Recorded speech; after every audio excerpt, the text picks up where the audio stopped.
Byron said you were much more serious tonight than some of the other games in your goodbye tour because of the importance of the Celtics and those series. Is that accurate? Yeah, probably. I mean, coming into the night, there's 3 home games left. And now 2. So, to the extent that my body will allow me, I want to do my best to give the fans what they came to see. Is it kind of surreal that that's the last time you're going to hear those Boston sucks chants? Yeah, it is. I mean, it's weird. It's last time facing that green, but it's been a joy to be able to go against them, to be a part of a rivalry that I watched for so long. You obviously had some days to rest, but how did you get to, against Miami where you go Rest, man. Rest. A lot of icing, a lot of stretching, and just rest, man.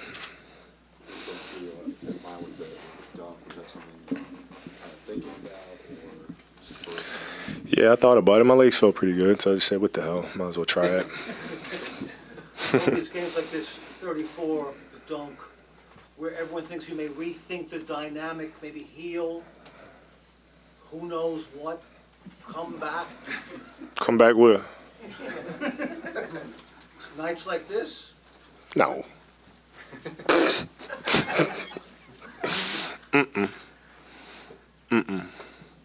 Not a chance.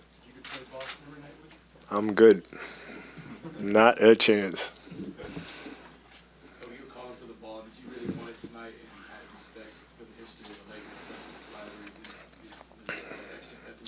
Yeah, I mean, there's a little trash talking going on too between the young guys over there, and hearing that exchange between them got me juiced up a little bit too. It was fun. You talked about your relationship with Bill Russell.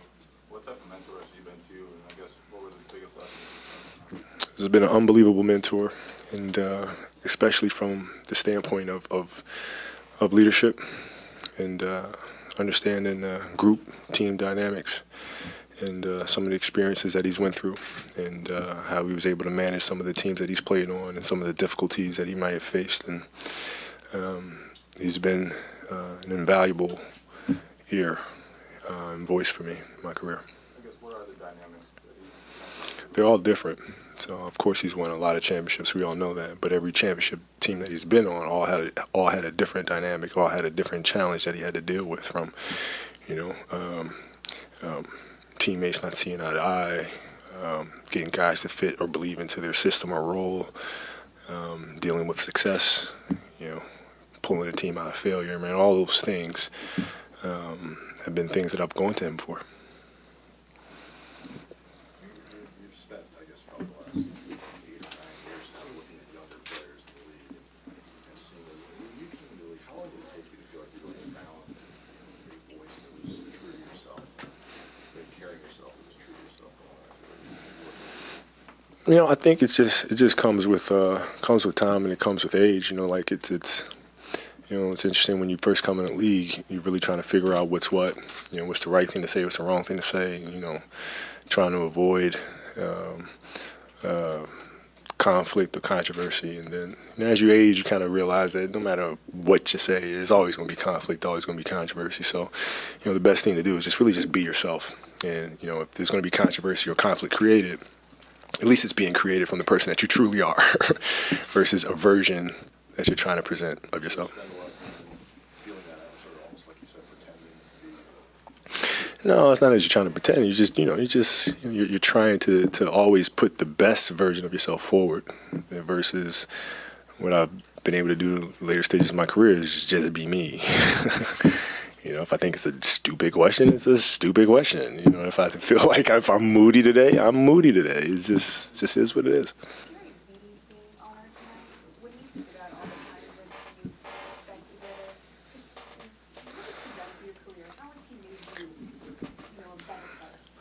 It's a very, very long answer. I was just really happy to see the ovation he received. I mean, everybody knows about all the great players that the Lakers have had, but none of us would be able to get out there and perform the way we perform without him. It's just not possible. He's the guy behind all of it, and What he's meant to my career is can't really put into words. ¿Vas a extrañar hablar español, Kobe, ahora que no hagas estas conferencias de prensa? ¿Y con quién vas a practicar español? Con mi esposa, claro. Mi esposa y su familia. ¿Vas a extrañar hablar español? Sí, tenemos que hablar español en nuestra casa. Tenemos hijas que tienen que hablar español también. Hey, Kobe, I know you had ruled this out earlier in the season, but there are some reports that said that FC Barcelona. Stop it. See, stupid question. I know where you're going. Just, dude, stop. You know I'm not playing. I'm done. I'm done. Well, I wasn't asking that, just more that they had made that offer. What about it? Well, that declined it. What's the question? Well, first, the guy was active, and then secondly was if you were healthy, was that something that you were thinking about? No, I mean, if I was healthy, if I wanted to play, I'd still be playing for the Lakers. You know what I mean? Like the health thing, I can always figure it out. I mean, it's not a big deal. Like my body's sore, I can always commit to it, figure it out, and be healthy and play. And I just don't want to play anymore. That's all. Typical offseason, how long would you go without picking up a ball? 2 days probably. So, I mean, there are guys who play a little bit, there are guys who never touch a ball again. Do you have any idea of sort of in that? Well, I can't help it because my kids want to play basketball, so I'm out there with my youngest shooting every day. So it's just as I'm putting the basketball fever up, she seems to have picked it up now. So every day probably. Kobe, is there a possibility that sometime in the future you consider being a coach or head coach in the NBA? Nope. About Shaq's kid his daughter wanted Chevy Hills Park. Maybe transition into a rec league with your daughter, coach, kind of do the next step. Nope. You let someone Nope. Then I got to deal with parents and all that stuff. No, I'm good, man. I'm good. The driveway is good for me, man. How satisfying was it in 2010 when all the Celtics to kind of get them back in that series, kind of that game 7? It was really big. We were part of the history of the rivalry, and there's no way we could go down in history as being remembered as a team that lost twice to the Celtics. With all the history that's going on, there's no way.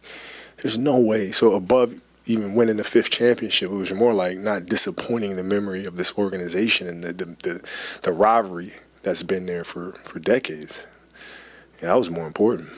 Can you tell that this generation doesn't quite understand or get that rivalry? For you, is that almost like a bit frustrating because it's meant so much? I mean, for the guys that don't get it, I don't understand it. Like, if you're a basketball player, you want to know everything about the game, like the history of the game. I wonder how many of them actually seen Bird play. I've seen Magic play for that matter, because they weren't even born. Like some of them were barely born when I first started playing. So, the idea of seeing Magic and Bird play and James Worthy and all these guys is probably a really foreign concept to them, which is really strange. It's really strange. How much did it change for you in 2008, 2010? 2008, it is, when you went into the series, it was something that you would watch growing up and you knew the history. 2010, it was, now you were part of it. You had a loss and then you faced it in the finals before. I'm wondering what the difference in the rivalry was for you having been through it. It was still, a very beautiful thing to be a part of it.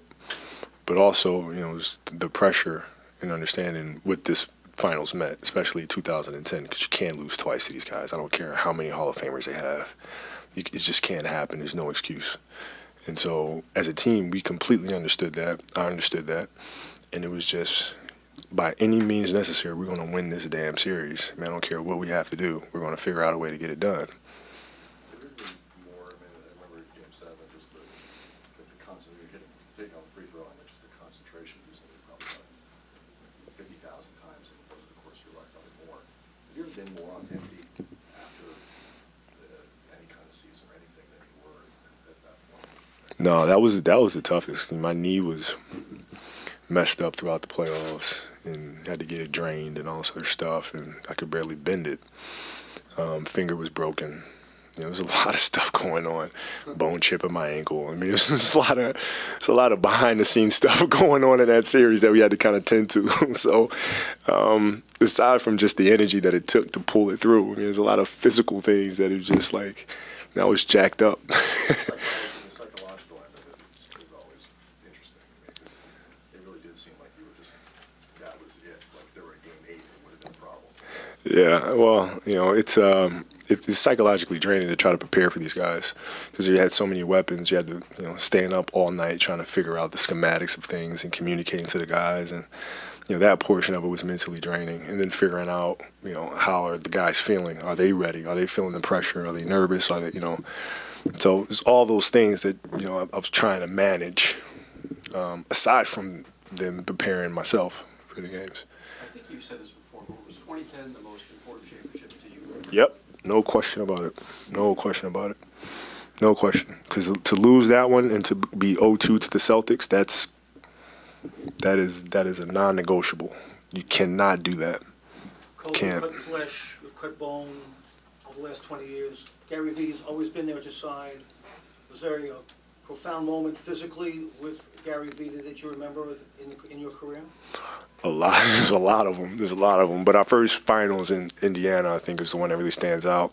Because my ankle was really jacked up. I didn't know if I could play Game 4 in Indiana. And, you know, we were at practice, and he just molded my ankle, and we just heard a pop, a loud pop. And that's when we knew it was either going to be really good or really bad. When I stood up and I started walking around, we knew it was good, and was able to go and finish that series. So.